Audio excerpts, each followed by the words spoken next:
जय हिंद दोस्तों, राधे राधे। मैं उदय शंकर।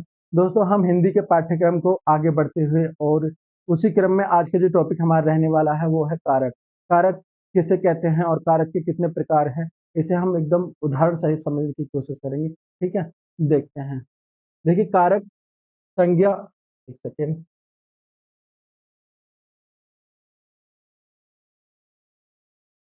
देखिए, संज्ञा या सर्वनाम शब्दों का वह रूप होता है जिसका सीधा संबंध क्रिया से होता है। यहाँ ध्यान देने वाली बात यह है कि कारक वो होगा जिसका सीधा संबंध क्रिया से होगा, है ना। जो जो पूरे वाक्य में क्रिया को दर्शाएगा और क्रिया से जिसका सीधा संबंध होगा।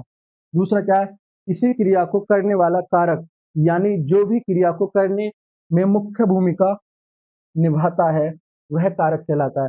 कोई भी क्रिया होगी, यानी कि क्रिया कौन सी होती है, जिनके अंत में, शब्द के अंत में ना लगा होता है। रोना धोना, हंसना बैठना, करना उठना, चलना फिरना, घूमना, ये सारी की सारी क्रिया है। और इस क्रिया को जो भी संपूर्ण करेगा वाक्य में वही कारक कहलाएगा। अब इस कारक के कुछ प्रकार भी होते हैं, तो उन्हें भी हम समझेंगे। ठीक है,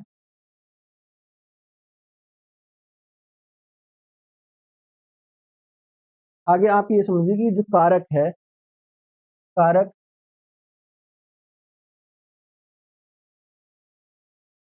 कारक क्रय, ये जो क्रय है, क्रय धातु से बना है, बना है, जिसका अर्थ, जिसका अर्थ, जिसका अर्थ क्या होगा, करना। कारक शब्द क्रिया धातु से बना है और क्रिया का मतलब क्या होता है, करना। जो, एक सेकंड, जो क्रिया के साथ, के साथ सीधा संबंध, संबंध रखता है, रखता है, कारक कहलाता है। कारक कहलाता है। देखिए, मैं बार बार एक ही बात बता रहा हूँ, जो भी क्रिया से सीधा संबंध रखेगा वो कारक कहलाएगा। अब दूसरा पॉइंट क्या है इसमें, हिंदी में, हिंदी में कारक 8 प्रकार के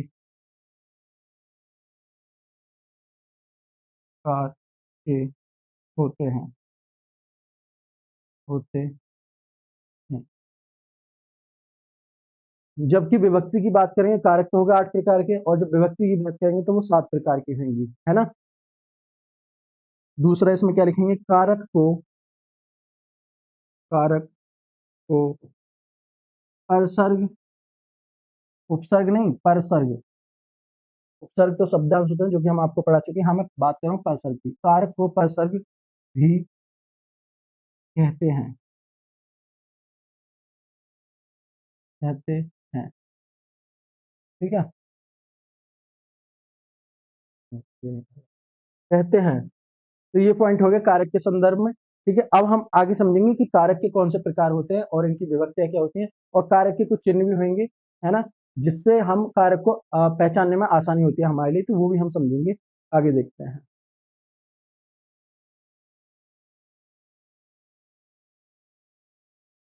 देखिए, यहाँ समझिए कारक के भेद। सबसे पहले आप इस तरह से 3 कॉलम बना लें, यूं करके। एक सेकंड, यहाँ पे लिखें कारक, और यहाँ पे विभक्ति,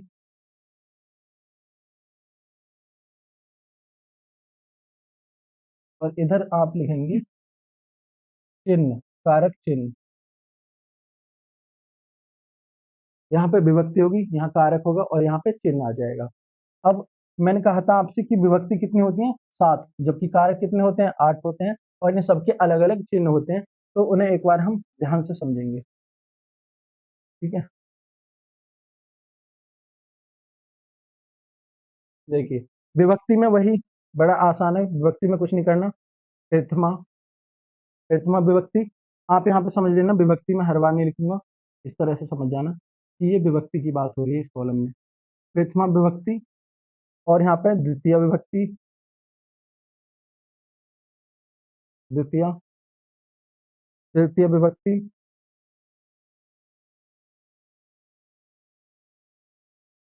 चतुर्थी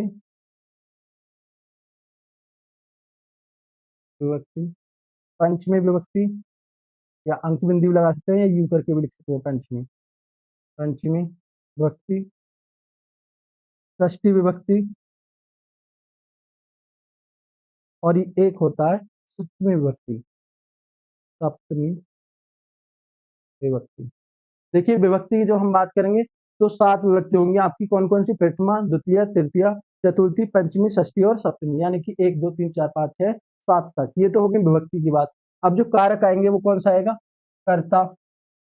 आप इन्हें याद ऐसे करते हैं इन दोनों को एक साथ, यहाँ तो आपने याद कर ली प्रथमा, द्वितीय, तृतीय इस तरह से, और जब चिन्हों को भी याद करेंगे तो वो एक दोनों को मिला के याद करेंगे। कर्ता ने, इसका चिन्ह क्या आएगा? कर्ता ने कर्म, दूसरे में आएगा द्वितीय विभक्ति में कर्म, और इसका चिन्ह क्या होगा? को। कर्ता ने कर्म को, तृतीय में कर्ण से, कर्ण से या के द्वारा, से या के द्वारा,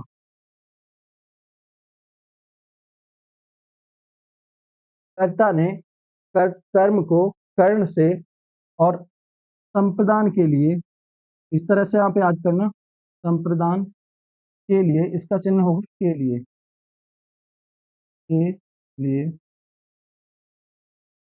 अपादान से का मतलब अलग होना, से अलग। देखिए अभी कंफ्यूज नहीं होना है, यहाँ पे कर्ण से में भी से आया है और अपादान से भी आया है, ये एग्जाम्पल से हम एकदम उदाहरण से समझ जाएंगे। कर्ता ने कर्म को कर्ण से के द्वारा संप्रदान के लिए अपादान से अलग, अधिकरण में पेपर, अधिकरण में पेपर, में पेपर का मतलब क्या होता है? ऊपर। कर्ता ने कर्म को कर्ण से संप्रदान के लिए अधिकरण, अपादान से अधिकरण में पेपर, और क्या रहेगा? संबंध, संबंध का, के, की, रा, एक सेकंड, री, रे, ये क्या है? सब जो चिन्ह है ये संबंध के हैं। संबंध का, के, की, रा, रे, री, तो ये हो गए संबंध के चिन्ह, है ना। इसके अलावा जो अंतिम है वो क्या है? संबोधन, संबोधन, ये 8वां है, इसकी कोई विभक्ति नहीं होगी, इसे विभक्ति 7 तक होगी। संबोधन की क्यों विभक्ति नहीं होती वो बताता हूँ। संबोधन हे, अरे, हे ये साइन आएगा यहाँ पे, अरे, अजी,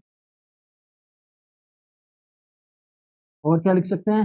हेलो, जो इंग्लिश का है, हेलो, और ये चिन्ह जरूर लगेगा। देखिए आप यहाँ पे ध्यान दीजिए कि संबोधन में क्यों नहीं कहा कि मैंने विभक्ति, कि जो कर्ता होता है उसी के द्वारा संबोधन किया जाता है। संबोधन का मतलब क्या होता है? जब हम किसी को पुकारते हैं, किसी को आवाज लगाते हैं, जैसे हे राम, अरे सुनो, है ना, अजी सुनो, ये सारे क्या संबोधन है? हम किसी को पुकारते हैं, तो ये संबोधन किसके द्वारा होता है? कर्ता के द्वारा ही होता है संबोधन। इसलिए संबोधन में इसकी अलग से विभक्ति नहीं मानी जाती, और कर्ता की कौन सी विभक्ति होती है? प्रथम विभक्ति होती है, प्रथमा। अब आगे समझेंगे। ये तो हो गया हमारे कर्ता के कारक के भेद, कारक के भेद हो गए, और कैसे कैसे हो गए आप इस तरह से टेबल बनाएंगे, याद कर लेंगे। इधर आप लिखेंगे प्रथमा विभक्ति और कहाँ तक? सप्तमी तक, और कारक के नीचे कर्ता, कर्म, करण, संप्रदान, अपादान, अधिकरण, संबोधन और हाँ संबंध, ये सारे हो गए। और चिन्ह में आप इन्हीं के साथ में अलग से याद नहीं करेंगे, ऐसे याद करेंगे। कर्ता ने कर्म को कर्ण से के द्वारा, संप्रदान के लिए अपादान से अलग, और अधिकरण में पेपर, संबोधन का के की, संबंध का के की, रारे री, और संबोधन हे, अरे, अजी, हेलो, ये सारे क्या हो गए, संबोधन हो गए। अब इन्हीं के बारे में हम आगे समझेंगे। अगर आप ये पूरी चार्ट याद कर लेते हैं इसकी, कर्ता कर्म की, तो आपको किसी भी उदाहरण में कोई भी डाउट नहीं रह जाएगा, कोई भी संदेह नहीं रह जाएगा।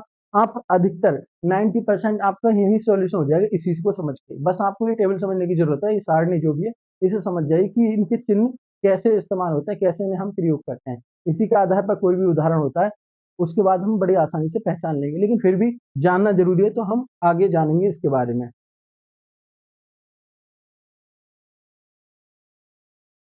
देखिए, अब एक एक करके समझते चलेंगे बड़े ध्यान से।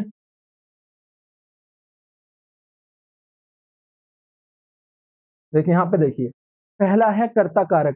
कर्ता कारक यानी कि कर्ता का मतलब सब्जेक्ट, यानी जो कार्य को करता है, जिसके द्वारा पूरा कार्य संपन्न होगा, जो कार्य को करेगा, वो पूरा कार्य जिसके द्वारा संपन्न होगा वही कर्ता होगा। जैसे संज्ञा सर्वनाम के जिस रूप से क्रिया कार्य को करने का बोध होता है, उसे कर्ता कारक कहते हैं, है ना, जिसके द्वारा कोई कर्ता हो जाए। जैसे राम पढ़ता है,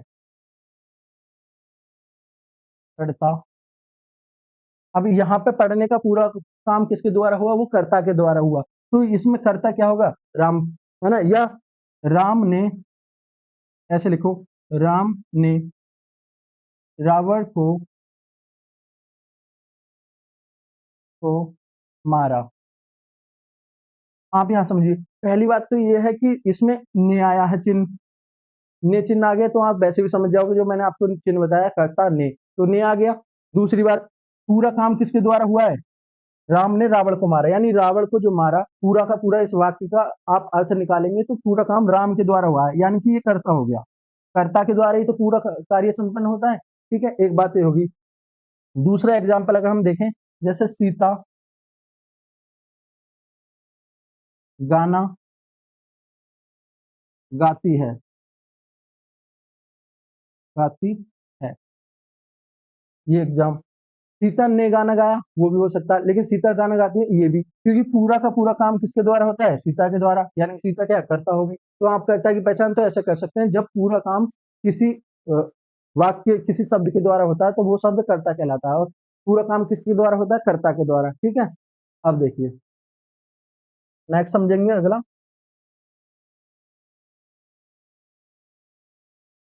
मैंने बताया था कर्म को, जब कर्म की बात करेंगे तो इसका चिन्ह क्या होगा, कर्ता ने कर्म को।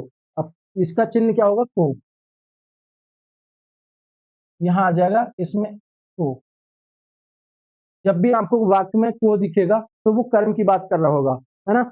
और इसमें क्या है, कार्य का फल, कार्य का फल अर्थात प्रभाव जिस पर पड़ता है, कर्म कारक कहलाता है।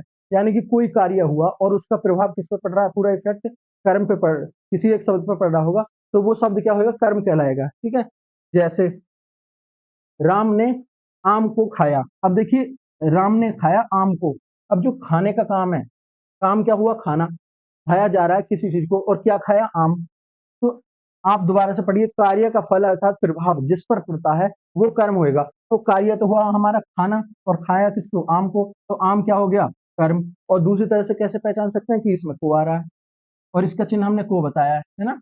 को भी आ रहा है, और दूसरा कार्य का प्रभाव जिस पर पड़ रहा है वो कर्म होगा, तो आम पर पड़ा इसका प्रभाव। इसी तरह से दूसरा एग्जाम्पल देखिए, मोहन ने सांप को मारा। काम तो हुआ इसमें मारने का, काम क्या हो रहा है, मारना, और किसको मारा, सांप को।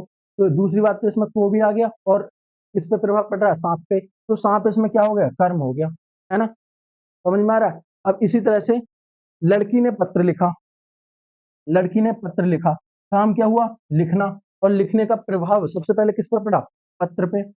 जिसमें क्रिया का प्रभाव पड़ता है वही तो कर्म है। तो देखिए, इसका लिखने का प्रभाव इस पे पड़ा, पत्र पे, पत्र पे पड़ा, इसीलिए पत्र क्या हो गया। जबकि यहाँ पे को नहीं आया है, लेकिन आप ये तो पहचान लेंगे कि हमने रूल में लिखाया था, जिस पे जो काम का प्रभाव जिस पे पड़ेगा वही कर्म होगा। तो इसका लिखने का प्रभाव किस पे पड़ा था, पत्र पे, तो पत्र क्या हो गया, कर्म हो गया, है ना। ये दूसरा हो गया। अब नेक्स्ट प्रकार समझते हैं।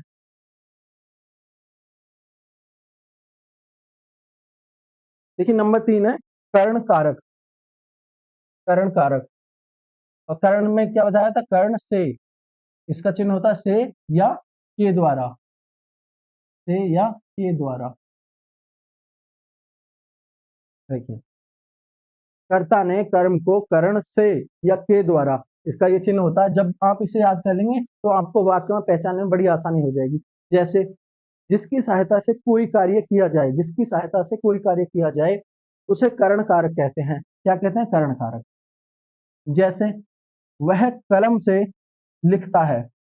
अब जिसकी सहायता से कोई कार्य किया जाए, कलम से लिखता है या फिर किसी चौक से लिखता है ना, तो एक आधार होना चाहिए, है ना। आधार क्या? कलम। लिखने का काम किससे हो रहा है? कलम से हो रहा है। और जिसकी सहायता से कोई भी कार्य होता है उसे क्या कहते हैं? कर्ण कहते हैं। और दूसरा आप इससे भी पहचान सकते हैं, से, है ना। इसमें क्या आया? चिन्ह से आया है।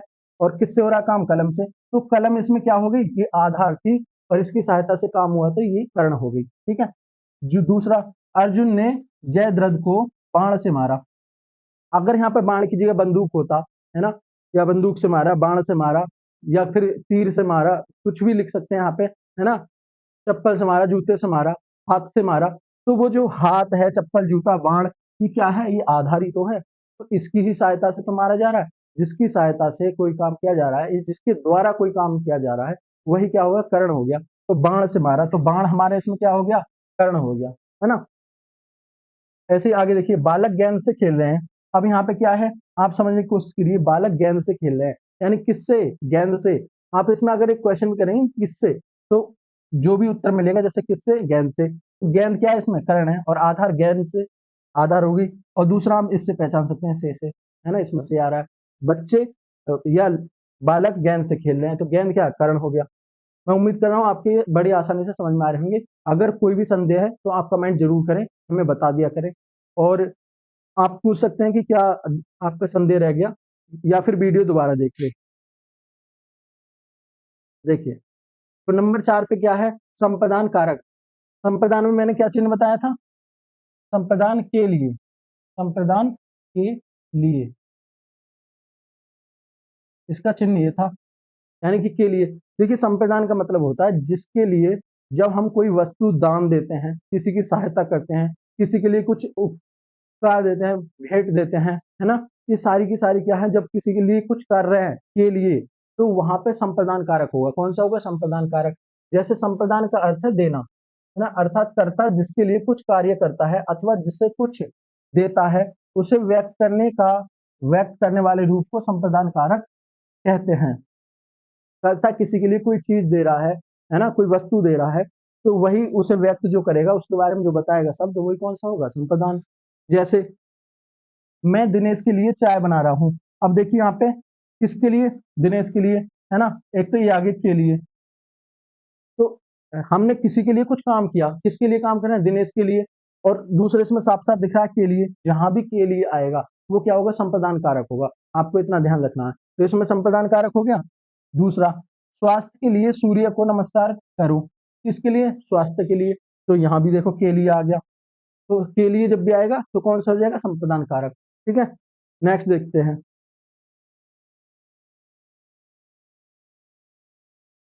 नंबर 5 है अपादान कारक।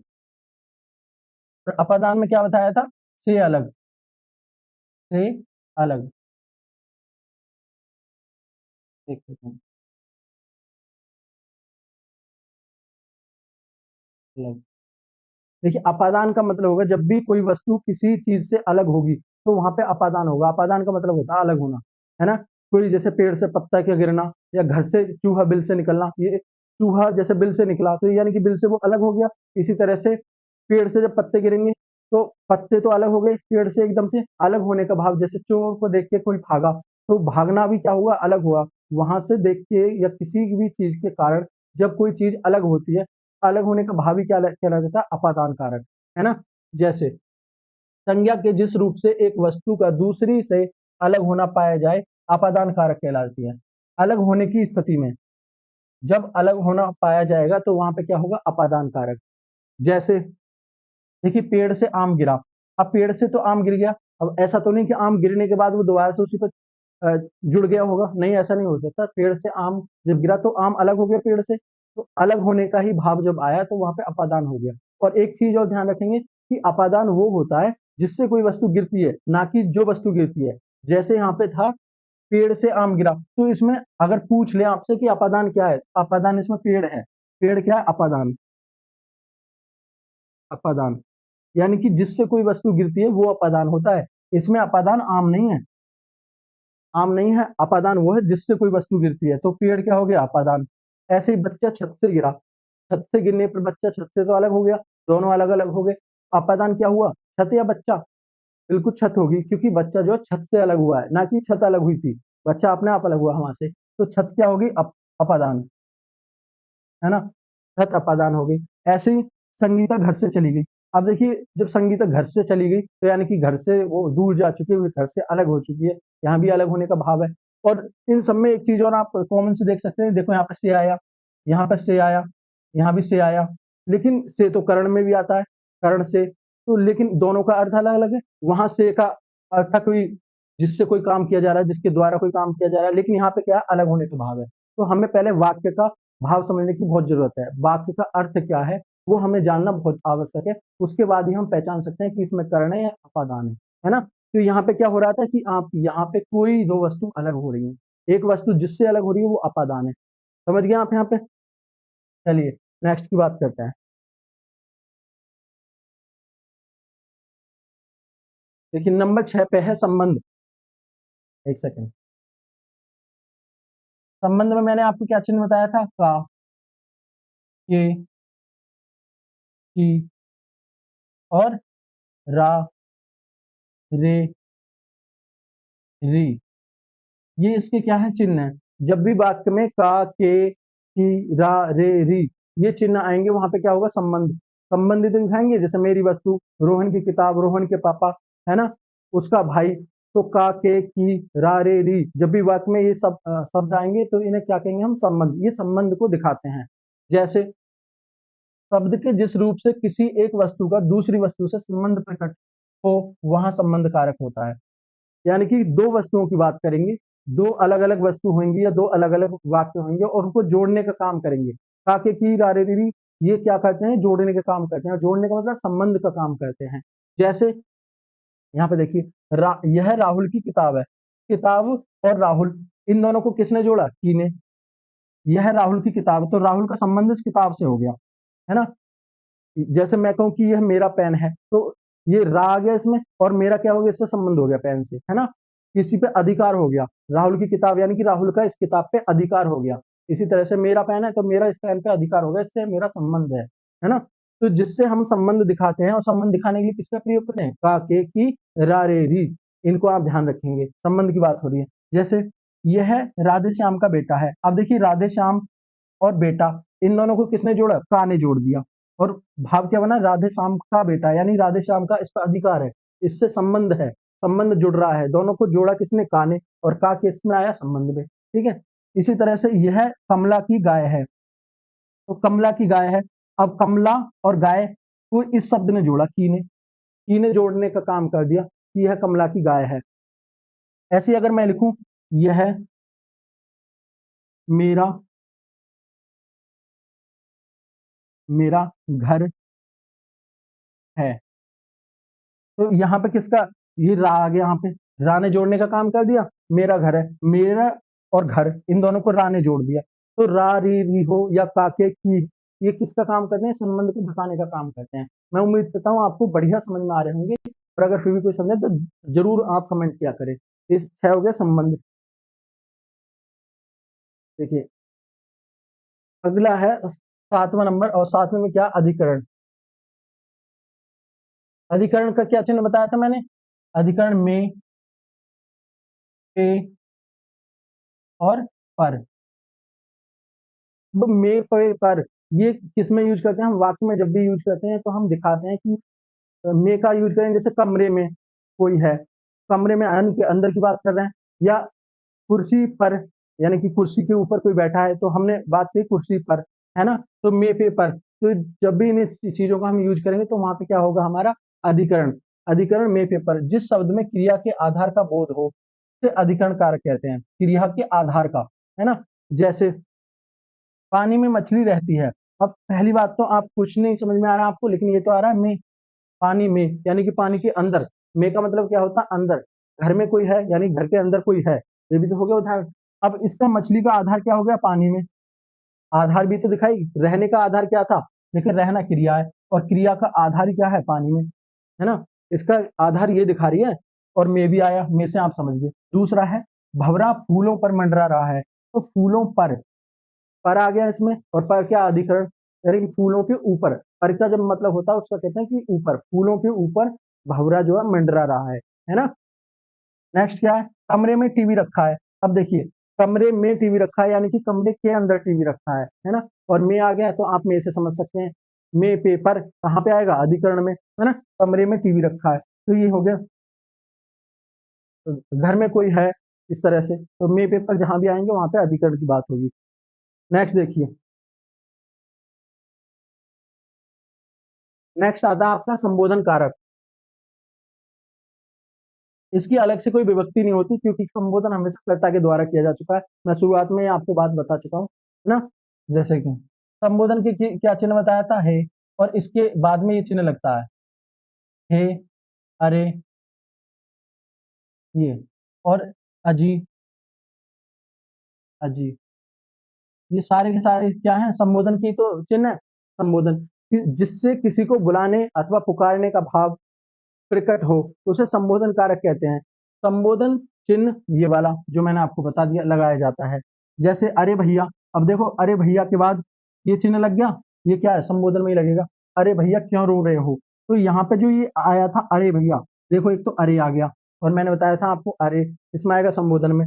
हे गोपाल, हे आ गया यहाँ पे, और चिन्ह भी लगा है ये वाला, हे गोपाल यहाँ आओ। हे राम, देखो हे आ गया और ये चिन्ह लगा है यहाँ पे, यह क्या हो गया, तो ये सबकी कितनी बात हो रही है, हे भैया, अरे भैया, हे गोपाल, हे राम, किसी को पुकारने की बात हो रही है ना। और दूसरा इसमें ये चिन्ह भी लगा है जो मैंने आपको बताया, तो इसे पहचानना बड़ा आसान हो गया। ये क्या है, संबोधन। संबोधन किसके द्वारा किया जाता है, कर्ता के द्वारा। कर्ता में कौन सी विभक्ति होती है, प्रथमा विभक्ति, इसीलिए संबोधन की अलग से विभक्ति नहीं मानी गई, क्योंकि संबोधन कर्ता के द्वारा किया जाता है, कर्ता के द्वारा किया जाता है, इसीलिए इसमें भी प्रथमा विभक्ति मानी जाती है। ठीक है, ये आपके 8 प्रकार के हो गए, 8 प्रकार कारक हो गए, है ना। तो मैं उम्मीद करता हूँ कारक आप एकदम समझ चुके होंगे। अगर कारक के प्रति कोई भी आपका संदेह है तो आप जरूर हमसे पूछें, आपको बताएंगे, आपके लिए हम बेहतर करने का प्रयास करेंगे, जो कि कर भी रहे हैं, है ना। तो अगर वीडियो अच्छी लगे तो आप लाइक शेयर कमेंट जरूर कर दिया करें, आपके सब्सक्राइब भी जरूर करने, अगर नहीं किया है